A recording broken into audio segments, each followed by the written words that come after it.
उत्तर प्रदेश का विकास हो रहा है और इस विकास की गाड़ी को आगे बढ़ाने के लिए कुछ ऐसे जनप्रतिनिधि हैं जो कि जमीनी स्तर पर उतर करके काम कर रहे हैं। एक ऐसे ही जनप्रतिनिधि से आपको आज मिलाने जा रहे हैं, धीरेन जी, जो कि जेवर के विधायक हैं।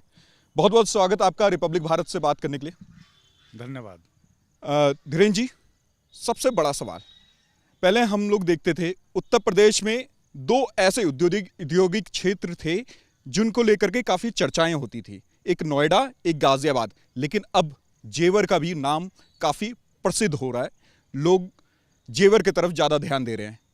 क्या लगता है आपको? और निश्चित जेवर आज की तारीख में पूरी दुनिया के इन्वेस्टर्स के लिए एक ऐसा डेस्टिनेशन बन गया है जहां वो इन्वेस्ट कर अच्छे उद्योग धंधे लगा सकते हैं। क्योंकि इसका उदाहरण हमने देखा, कोरोना के 2 काल आए तो उस समय भी यहाँ देश में सबसे ज़्यादा इन्वेस्टमेंट जेवर क्षेत्र में हुआ।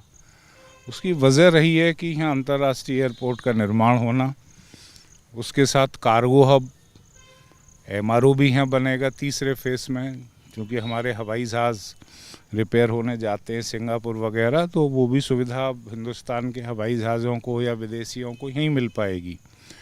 तो एयरपोर्ट आने के बाद में आवागमन के साधन दुरुस्त होंगे। सड़क मार्ग से यह इलाका पूरी तरीके से जुड़ी चुका है, ईस्टर्न पेरीफेरियल, यमुना एक्सप्रेसवे, और थोड़ा अगर हम आगे चलेंगे तो लखनऊ एक्सप्रेसवे। रैपिड रेल जो चलने की संभावना है आने वाले समय में, वह भी नोएडा, ग्रेटर नोएडा और जेवर से होकर जाएगी। तो अगर हम समुद्र मार्ग को छोड़ दें तो ये दुनिया का एक बेहतरीन आवागमन से युक्त क्षेत्र है, इसलिए लोग यहाँ इन्वेस्ट करना चाहते हैं। और सबसे बड़ी बात है योगी जी का नेतृत्व, जो एक कानून व्यवस्था के लिए उन्होंने किया इस प्रदेश की, और विशेषकर यह वह क्षेत्र है जहाँ माफियाओं का राज था और लोग अपने उद्योग धंधे छोड़कर हरियाणा के लिए, दिल्ली के लिए पलायन करने लगे थे। लेकिन 2017 में योगी आदित्यनाथ जी के मुख्यमंत्री बनने के बाद यह क्षेत्र आज दुनिया का बेहतरीन डेस्टिनेशन इसलिए बन चुका है क्योंकि उनकी जो नीतियाँ हैं और उनका जो विज़न है वो इस प्रदेश को आगे ले जाने वाला है, इस प्रदेश की आर्थिक स्थिति को आगे बढ़ाने वाला है, और सभी को साथ लेकर वो इस प्रदेश के विकास को आगे बढ़ा रहे हैं। बिल्कुल, आपने कई मुद्दे उठाए, क्योंकि विकास हो रहा है, जेवर का विकास हो रहा है और पूरे उत्तर प्रदेश का विकास हो रहा है। अगर बात करें, कहते हैं विपक्ष के द्वारा ये कहा जाता है कि योगी जी क्या काम कर रहे हैं उन्हें नहीं दिख रहा, लेकिन जेवर की जनता, उत्तर प्रदेश की जनता, वो जरूर कहती हुई नजर आती है कि उत्तर प्रदेश में काम हो रहा है। आप मानते हैं कि नहीं? निश्चित 2017 से पहले जो यमुना एक्सप्रेसवे जिससे आप आए, वहाँ तकरीबन 37 लूट की और रेप की वारदात हुई थी समाजवादी के काल में। जब से योगी जी की सरकार आई, एक घटना उनके समय में भी हुई जिसमें पीड़ित परिवार को मैंने प्रदेश के मुख्यमंत्री से मिलवाया था। उसके बाद से कोई घटना यहाँ नहीं हुई। उस समय ज़मीनों पर कब्जे होते थे और यहाँ जो आलम था वो किसानों की ज़मीन को हड़पा जाता था। सरकार के नुमाइंदे बैठकर सौदेबाजी करते थे किसानों से औने पौने दामों में लेकर, और वो ज़मीनें बिल्डरों को दे दी जाती थी। आपने देखा होगा अभी CAG का ऑडिट हुआ था ग्रेटर नोएडा प्राधिकरण में, तो 30,000 करोड़ का घोटाला पुरानी सरकारों का निकला। वो तो 10 साल का ही हुआ था, उससे भी ज़्यादा होगा। यही हालात नोएडा के भी रहे। यमुना प्राधिकरण क्षेत्र जहां आप हैं, इसमें भी ऐसी बहुत सारी निष्प्रयोज्य ज़मीनों को ख़रीद लिया गया जिसमें जनता का पैसा बर्बाद हुआ। तो ऐसे लोगों को तो टीस लगेगी, चूँकि अब ट्रांसपेरेंसी के साथ यहाँ क्षेत्र का विकास हो रहा है, बड़े बड़े उद्योग धंधे आ रहे हैं। क्योंकि विपक्षियों के पास कोई मुद्दा तो है नहीं, इसलिए वो ऐसा अनर्गल प्रलाप कर रहे हैं। जेवर में देश का सबसे बड़ा एयरपोर्ट बनने जा रहा है, लोगों को उससे रोजगार मिलेगा। अभी भी हम देख रहे हैं कि रोजगार लोगों को मिला है और बनने के बाद भी मिलेगा। और उसके बाद जेवर का तो विकास हो रहा है, जेवर के आसपास जितने क्षेत्र हैं उनका भी विकास होगा, क्योंकि कनेक्टिविटी पूरी तरीके से एकदम शुद्ध हो जाएगी, सही हो जाएगी। लेकिन उससे पहले जो हालात थे, हमने अखिलेश जी को देखा कि एक्सप्रेसवे उन्होंने बनवाया, हर बार वो एक्सप्रेसवे की बात करते थे, लेकिन कभी योगी जी को हमने नहीं देखा कि वो कोई काम करें और 10 बार उसी बात को गिनवाए। और देखिए, मैं आपको याद इसलिए दिलाना चाहूँगा कि मेरा जन्म इसी ज़मीन पर हुआ और मैं बचपन में देखता था कि यहाँ के लोग दिल्ली और हरियाणा नौकरी करने जाते थे। उनकी जो जीवनचर्या थी, सुबह 4 बजे उठना और यहाँ से बस पकड़ते थे वो 5 बजे, उसके बाद चोला रेलवे स्टेशन से ट्रेन में बैठकर वो नौकरी करने जाते थे और रात को 10:30-11 बजे उनकी वापसी होती थी। यहाँ बहुत लोग पलायन कर गए रोज़गार की तलाश में, हरियाणा, राजस्थान, पंजाब। तो ये एक जो है बहुत ही विषम परिस्थिति यहाँ थी, कोई रोज़गार का साधन नहीं था। आज यहाँ बड़ी बड़ी मल्टीनेशनल कंपनी आ रही हैं, तो मुझे इस बात की खुशी है कि जो एक टीस मेरे अंदर थी इस क्षेत्र को लेकर, तो अब हम इस लायक बनने जा रहे हैं कि यहाँ के लोगों को तो रोज़गार मिलेगा ही, लेकिन हम उत्तर भारत के और बहुत से प्रदेश के लोगों को, नौजवानों को यहाँ रोज़गार के लिए एक ऐसी योजनाएं लाने जा रहे हैं जिससे बहुत सारे लोगों का भला होने जा रहा है। जहाँ तक हम बात करें अखिलेश जी की और योगी जी की तुलना अगर हम करें, वैसे तो कोई तुलना है नहीं, क्योंकि योगी जी 24 घंटे में से 22 घंटे काम करते हैं, इस प्रदेश के लोगों के लिए जीते हैं। मैंने बड़ी नज़दीक से जाना है, क्योंकि वो हमारे नेता हैं।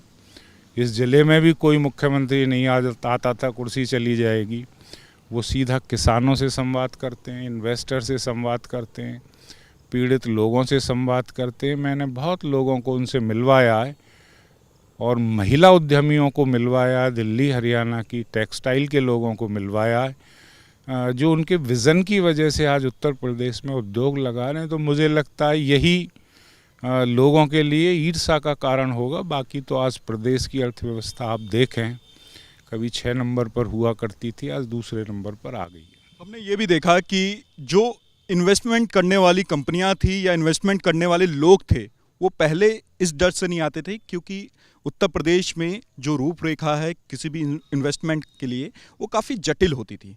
लेकिन उत्तर प्रदेश में योगी आदित्यनाथ की सरकार आई, वो जटिलता उन्होंने ख़त्म कर दी, सिंगल विंडो ले आए। देखिए, ये वो क्षेत्र है कि जहाँ 2 इंच ज़मीन के लिए गोलियां चलती थीं, तो सबसे बड़ा उदाहरण तो यही क्षेत्र है। योगी जी ने सीधा संवाद किया यहाँ के लोगों से, बैठकें की और उन्हें समझाया कि विकास के क्या मायने होते हैं। उन्होंने ये भी कहा कि आप ज़मीनें अपने आने वाली पीढ़ियों के लिए दे रहे हैं और ये कोई मुआवजा आपको सरकार नहीं दे रही, ये आप ज़मीनें दान कर रहे हैं इस प्रदेश के विकास के लिए।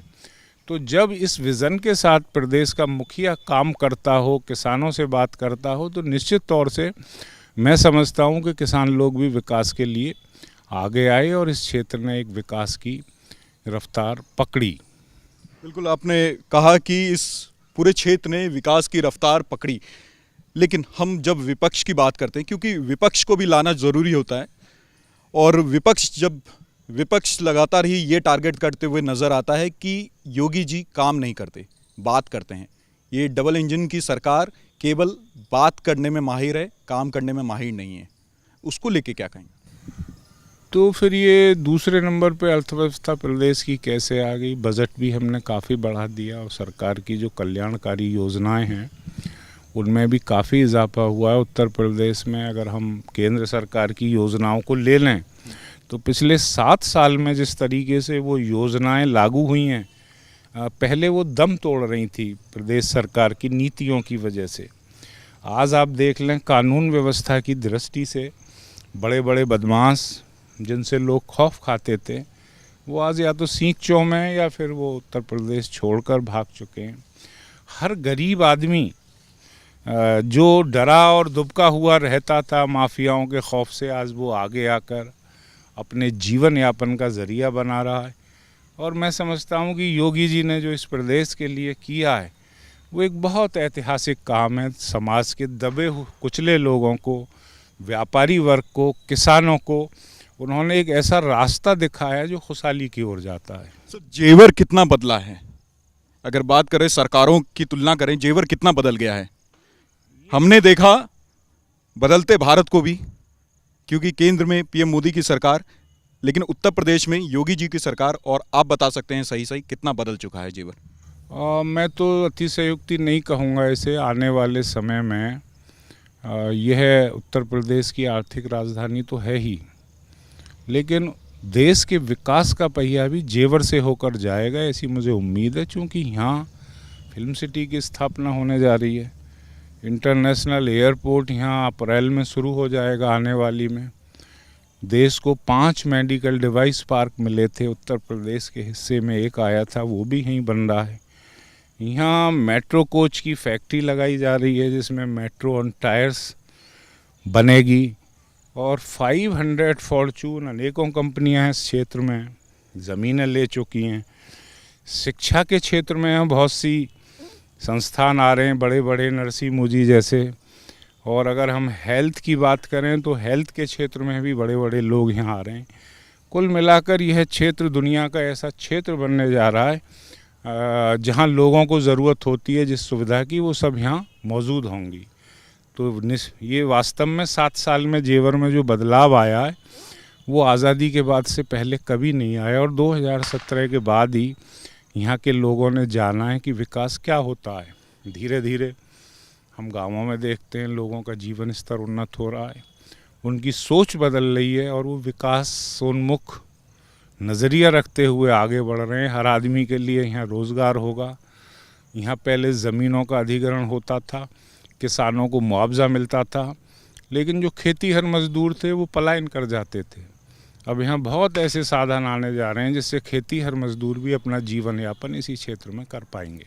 बात करें, उत्तर प्रदेश में उपचुनाव होने वाले हैं, 10 सीटों पे ये उपचुनाव है। हालांकि तारीख अभी तक तय नहीं हुई है, लेकिन क्या लगता है आपको कि एक तरफ जहां अखिलेश यादव इंडिया गठबंधन के साथ मिलकर के अपना पीठ थपथपा रहे हैं, तो दूसरी तरफ बीजेपी लगातार ही मेहनत करते हुए नजर आ रही है। देखिए, उपचुनाव के नतीजे जहाँ तक मैं समझता हूँ वो बीजेपी के पक्ष में जाएंगे, क्योंकि लोकसभा के चुनाव में जिस तरीके से सोशल मीडिया प्लेटफॉर्म के माध्यम से मोदी जी और योगी जी की नीतियों को प्रस्तुत किया गया जनता के सामने, क्योंकि देश बहुत बड़ा है, पूरे देश में चुनाव था, तो कुछ समय के लिए ये जो ताकतें हैं जो देश के विकास को नहीं देखना चाहती, ये कामयाब हो गई होंगी। लेकिन अब आने वाला समय लोग समझ चुके हैं अच्छी तरह से। ये जातियों की बातें करने वाले लोग, मैं तो देखता हूँ कि जो मुल्क आगे बढ़े हैं वो जातियों के बल पर आगे नहीं बढ़े। आज अगर चाइना आगे बढ़ रहा है तो अपने कमिटमेंट की वजह से, यूएसए बहुत आगे, यूरोप के कई देश आगे बढ़ रहे हैं।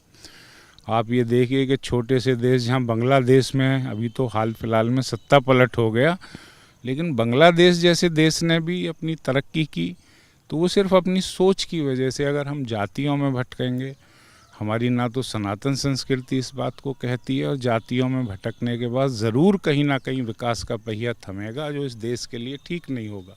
तो ये सिर्फ सत्ता में आने के लिए पीडीए की बात करते हैं, सत्ता में आने के लिए सरकार को बदनाम करते हैं। ये उन दिनों को भूल गए जब सड़कों पर ये सरेआम गुंडागर्दी करते थे, किसानों को ये माध्यम बनाते थे, लूट का औने पौने दामों में ज़मीनों को छीन लिया करते थे।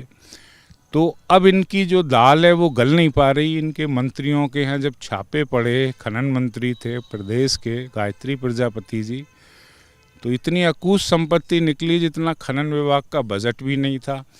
नोएडा, ग्रेटर नोएडा के भ्रष्टाचार की मैं बता चुका हूँ। तो इनकी बौखलाहट ये है कि अब इनकी जो दुकान है वो क्यों नहीं चल पा रही। तो मैं समझता हूँ जनता जानती है, और उत्तर प्रदेश के उपचुनावों में भारतीय जनता पार्टी अच्छा प्रदर्शन करेगी। आपने भी अपने बातों में कहा है कि उत्तर प्रदेश या जेवर में क्राइम कम हुआ है, लेकिन अखिलेश यादव उसी क्राइम को लेकर के जो इनकाउंटर हुए हैं उस पर सवाल उठाते हैं और कहते हैं कि ये फेक इनकाउंटर है। उसको लेके क्या कहेंगे आप? नहीं, आप ये बताइए कि आप भी उत्तर प्रदेश के बारे में बहुत दिन से जान रहे हैं, आप खुद ही महसूस कीजिए इस बात को कि आखिर इन्वेस्टर इस प्रदेश में क्यों आ रहा है। अभी मैं 6 दिन पहले एक कार्यक्रम में था, दिल्ली की एक महिला थी एंटरप्रेन्योर, उसने मेरे पास उसका वीडियो भी है। उसने कहा कि पहले हम 6 बजे से पहले उत्तर प्रदेश को छोड़ना पसंद करते थे, दिल्ली जाना पसंद करते थे, और आज अगर रात के 12 भी बज जाएं तो हम लोगों के अंदर एक विश्वास रहता है कानून व्यवस्था का, और हम बेधड़क रात को भी आ जा सकते हैं। तो ये जो परिवर्तन हुआ है ये परिवर्तन योगी जी का नेतृत्व, उनका विज़न, आज जो कानून व्यवस्था प्रदेश में बनी है वो इस वजह से बनी है कि वो जो गुंडे बदमाश जो संरक्षण पाते थे पुरानी सरकारों में, उनके खिलाफ कार्रवाई हो रही है, इसीलिए ये लोग अनर्गल प्रलाप करते हैं। क्या पीडीए और जातिगत राजनीति अखिलेश यादव की चल पाएगी?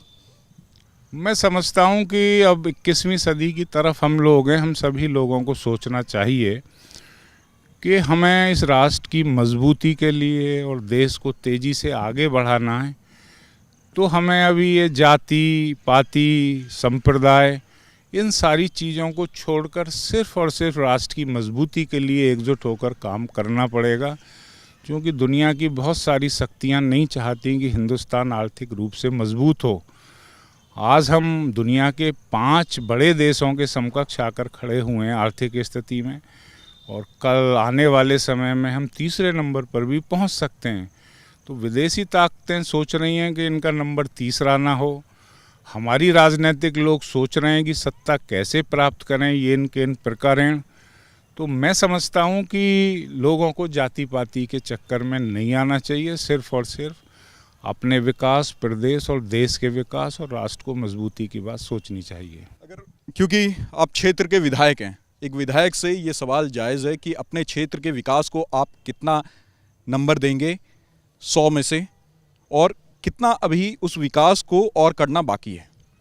आज़ादी 1947 में इस मुल्क को मिली थी और मेरे इस क्षेत्र में एक भी डिग्री कॉलेज नहीं था सरकारी। विशेषकर जो कन्याएं थी वो 12वीं के बाद शिक्षा ग्रहण नहीं कर पाती, तो मैं 3 डिग्री कॉलेज इस क्षेत्र के लिए लाया हूं, जो एक आरंभ हो चुका है, 2 प्रारंभ होने वाले हैं, जिसमें से 2 कन्या महाविद्यालय हैं। तो जब हम लड़कियों को शिक्षित करने की तरफ ले जाएंगे तो निश्चित तौर हमारा समाज भी आगे बढ़ेगा, और वो लड़कियों की जो सहभागिता है पढ़ने के बाद वो राष्ट्र के विकास में भी हो पाएगी। इस क्षेत्र में, इस ज़िले में कोई ट्रामा सेंटर नहीं था, वो हम बनवाने जा रहे हैं यमुना एक्सप्रेस वे पे। अस्पताल हम बनवाने जा रहे हैं, जिम्स को इसी सरकार ने मेडिकल कॉलेज की मान्यता दी है, वहाँ हम नर्सिंग कोर्स भी लाने जा रहे हैं। और जहाँ तक हम ग्रामीण विकास की बात करें तो एक गांव में तकरीबन 3-3, 4-4 करोड़ रुपए के बजट से वहाँ की आंतरिक गलियों का सुधार किया गया है। इंटर स्टेट कनेक्टिविटी के माध्यम से इस विधानसभा को जोड़ा गया है। अब हमारी योजना ये है कि गांवों के ड्रेनेज सिस्टम, उन्हें और कैसे बेहतर एजुकेट कर सकें, हम एजुकेशन व्यवस्था कैसे सुधर सके, और विशेष तौर से हमारा फोकस नौजवानों के रोज़गार पर है। उसके लिए हम प्राधिकरणों में प्रयास कर रहे हैं कि एक वो पोर्टल अपने यहाँ बनाएं जिससे हम क्षेत्र के नौजवानों को उन पर एनरोल कर सकें, और जो कंपनियां यहाँ अपने उद्योग धंधे लगाने आती हैं उन कंपनियों में हम अपने नौजवानों को समायोजित कर सकें। तो बहुत सारी ऐसी योजनाओं पर काम चल रहा है जिससे यह क्षेत्र आत्मनिर्भर बन सके और हम माध्यम बन सकें उन असंख्य नौजवानों को रोज़गार देने का, जिसके लिए यहाँ यह विकास कराया जा रहा है। 100 में से कितना नंबर? नहीं, 100 में से 100 ही नंबर देने चाहिए विधायक को। मुझे 7 साल का ही तो समय मिला है, 7 साल में ये बहुत सारी योजनाएं आपने देखा है धरातल पर आ गई। मैंने आपको बताया कि भट्टा पारसोल भी ही हैं, और उस घटना के बाद 2011 के बाद कोई अधिकरण इस जनपद में नहीं हुआ। अलीगढ़ का जिकरपुर भी है लगा हुआ है मेरे बॉर्डर से, जहाँ हिंसक आंदोलन हुए थे। आज मुख्यमंत्री किसानों से वार्ता करते हैं, उनके मसले सुलझाते हैं। आज किसान विकास में प्रदेश सरकार का साथ दे रहे हैं, और यह क्षेत्र तेज़ी से एक औद्योगिक क्षेत्र के रूप में विकसित हो रहा है। तो ये जो परिवर्तन है, तो ये 100 नंबर वाला परिवर्तन है। बिल्कुल, आप विधायक जी को सुन रहे थे और विधायक जी ने कहा कि ये परिवर्तन 100 नंबर वाला परिवर्तन है। पूरे क्षेत्र में विकास हो रहा है, पूरे राज्य में विकास हो रहा है, और इस विकास की जो रस्सी है, जो धागा है, वो जो जितने भी विधायक हैं, मंत्री हैं, उनके हाथ में है, और वो लगातार ही उस डोरी को आगे बढ़ाने के लिए काम कर रहे हैं। रिपब्लिक भारत के लिए विजय अजय के साथ लोमस झा।